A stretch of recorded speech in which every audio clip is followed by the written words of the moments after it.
तो अगर तुम किसी के जीवन में व्यर्थताओं का ढेर देखो तो उस पर चुप नहीं, उस पर दया आनी चाहिए, उस पर करुणा आनी चाहिए,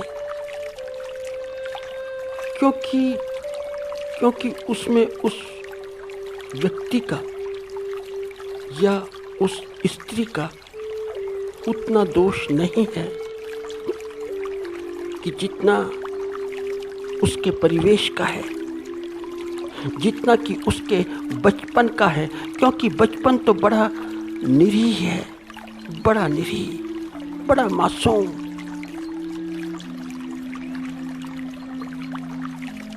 बचपन पूर्ण रूप से आश्रित है दूसरे के ऊपर, अपने आश्रयदाता के ऊपर पूरा का पूरा आश्रित है।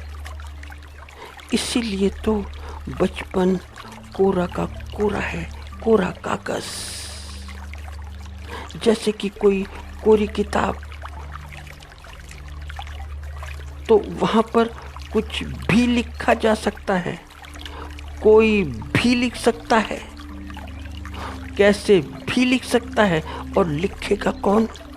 सर्वप्रथम कौन लिखेगा ये तो बच्चा भी नहीं जानता कि मेरी स्लेट पर, मेरी तख्ती पर, मेरी किताब पर कौन क्या क्या लिखेगा।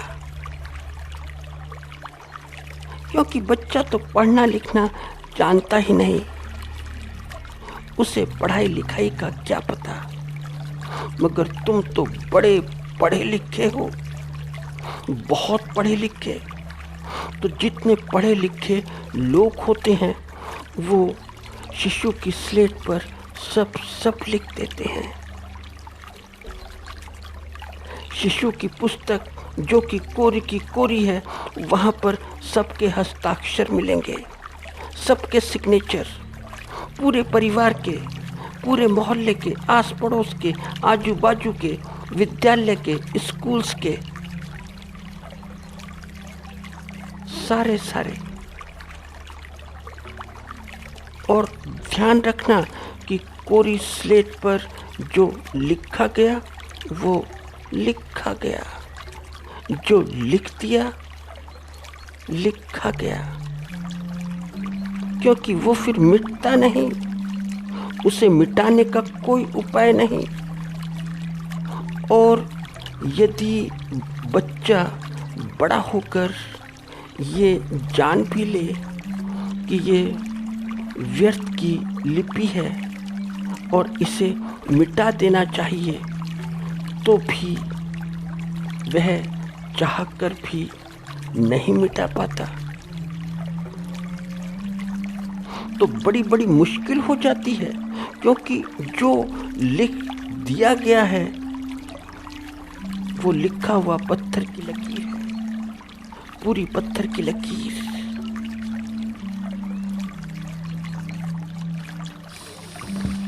सारी की सारी पत्थर की लकीर है।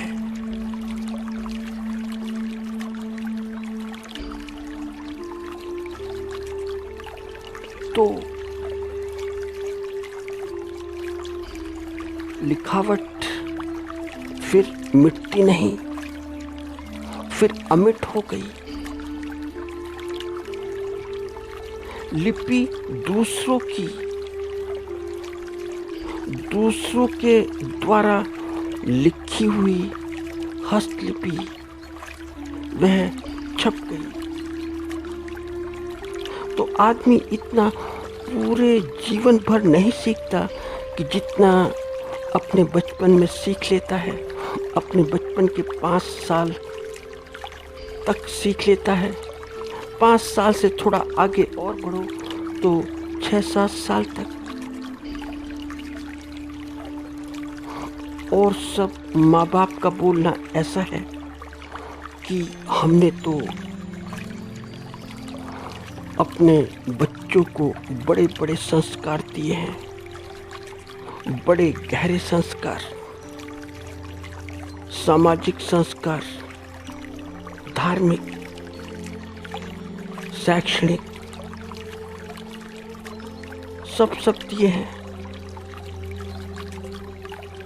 और सबके माता भी और पिता भी यही बोलते हैं।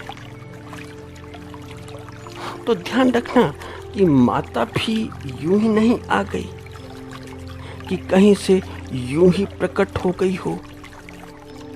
माता की भी, उनकी भी माता जी हैं, और जो पिता हैं उनके भी पिताजी हैं। तो जब सब इतने सुसंस्कृत हैं, सभ्य हैं, नैतिक हैं, इतने परोपकारी हैं,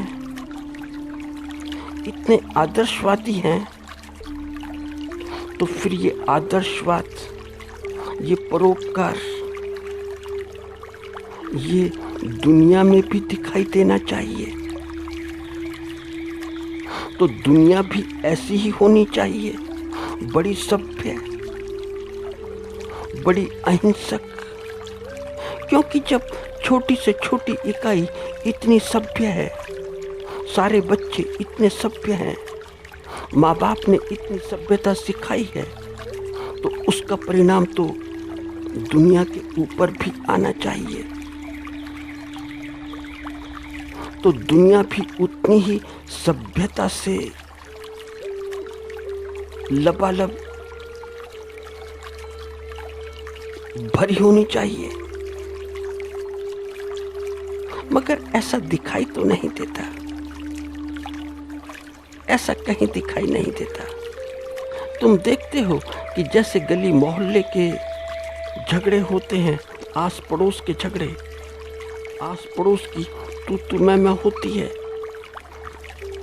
वैसी ही दुनिया में भी होती है, दुनिया के पड़ोसी देशों में भी होती है।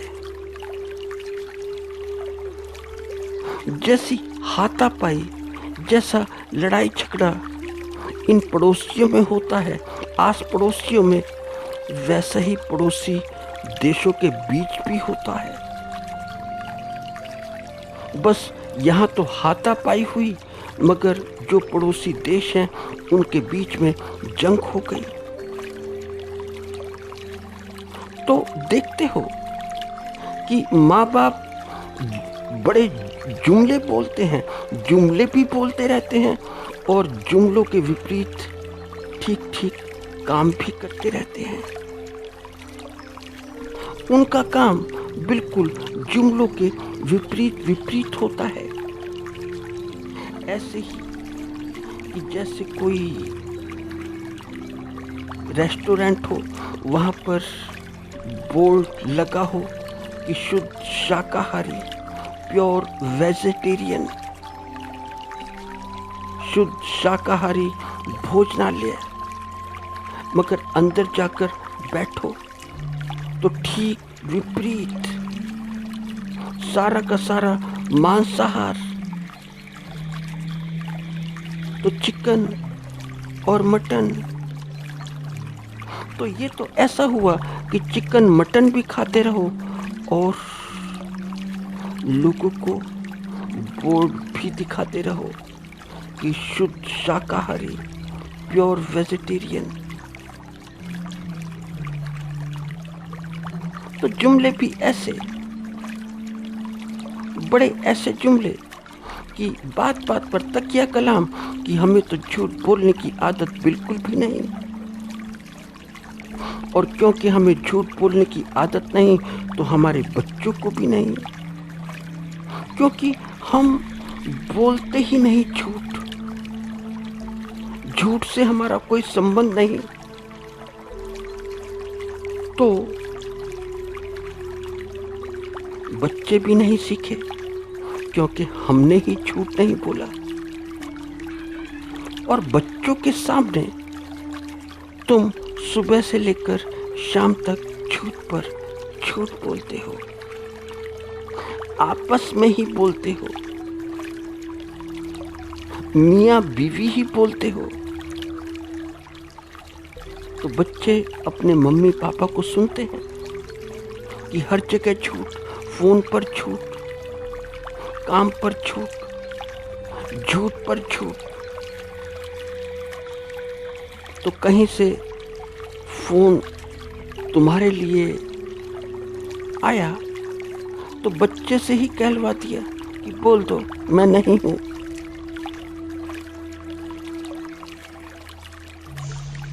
तो ऐसा बचपन जो ऐसी बातें सीख जाता है वह फिर बातें छूटती नहीं, बड़े होने तक भी नहीं छूटती। बड़े होने की तो बात छोड़ो, वृद्धावस्था तक भी नहीं छूटती। बूढ़े हो जाते हो तो भी नहीं छूटती। इसीलिए तो पूरे जीवन में सर्वाधिक महत्वपूर्ण बचपन है, सबसे मूल्यवान। बचपन से अधिक मूल्यवान और कुछ भी नहीं है। और बचपन को पालता है एक परिवार, फैमिली। तो परिवार को बहुत समझ होनी चाहिए। तो परिवार को इतनी न्यूनतम समझ तो होनी चाहिए कि जो बचपन है उसे पाला कैसे जाए। और यदि बड़ों में इतनी समझ हो तो यह समझ मानव जाति के लिए बड़ा अनमोल योगदान सिद्ध होगी। इससे अमूल्य मानव जाति के लिए कोई दूसरा योगदान नहीं हो सकता। उदाहरण के तौर पर मैं एक छोटी सी बात लेता हूं। जैसे कि बहुत सी पत्नियां होती हैं,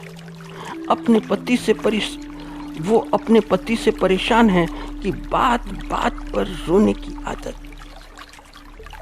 और बहुत से पति भी ऐसे होते हैं कि अपनी पत्नी से परेशान कि हर बात पर आंसू। वह क्यों? वह किस लिए? इसका मौलिक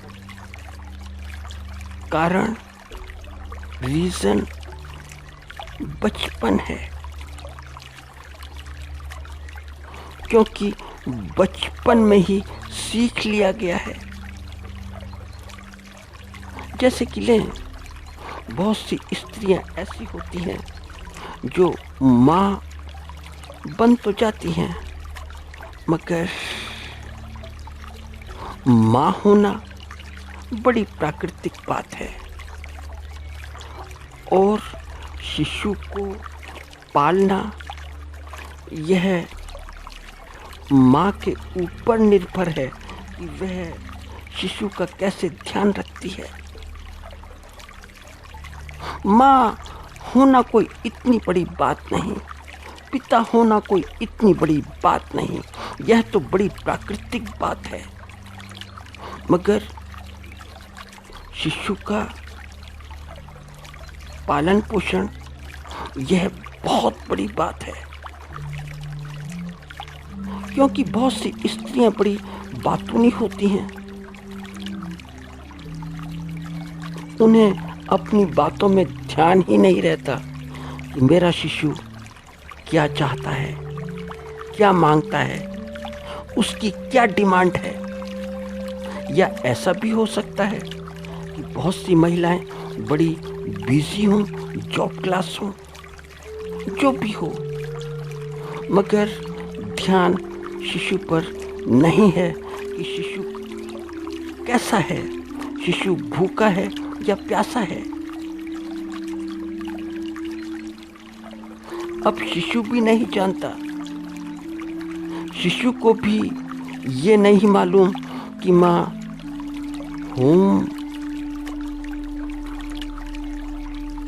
होम क्लास है या सर्विस क्लास है। शिशु को क्या पता। कि गृहिणी है या कामकाजी है। शिशु तो कुछ भी नहीं जानता। शिशु तो इन सब बातों की बात छोड़ो, शिशु तो भाषा तक नहीं जानता। अब शिशु भूखा प्यासा है,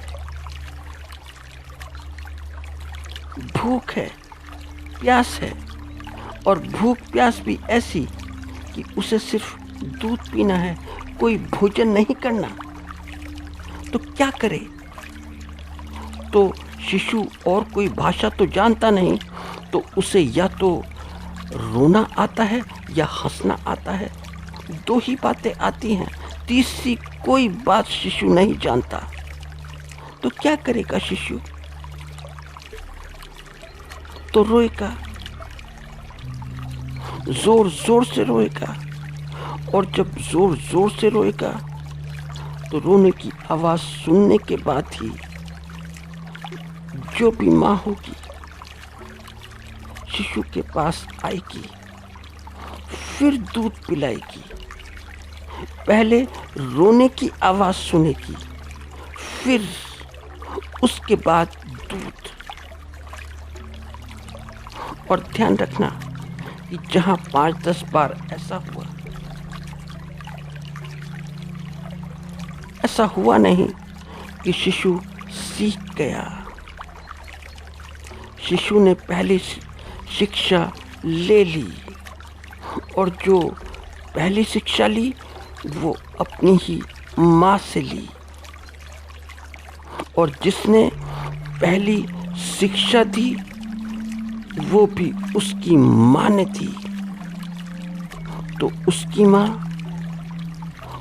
माँ उसकी पहली गुरु है।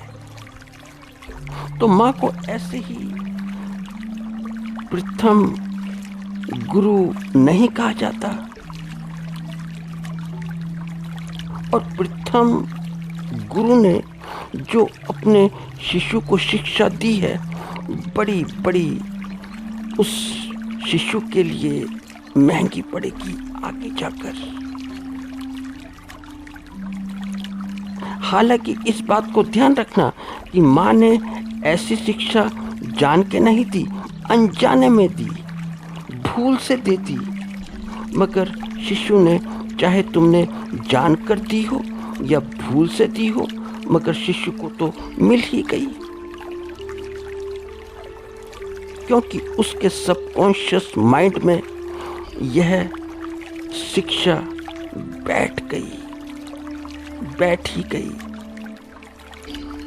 और क्या बैठी ये कि रोना ही सब कुछ है, क्योंकि जब तक रोगे नहीं भोजन नहीं मिलेगा, दूध नहीं मिलेगा।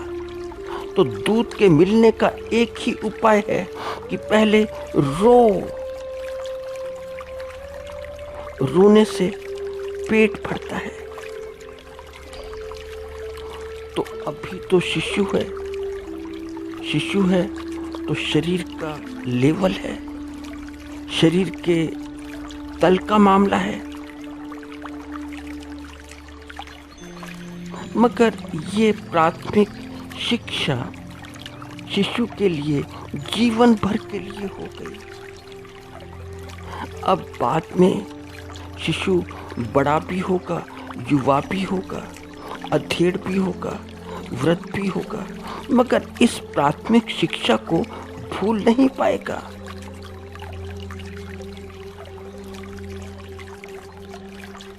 तो उसे जब भी कोई अपनी ज़रूरत पूरी करनी होगी तो वो रोएगा, या वो रोएगी।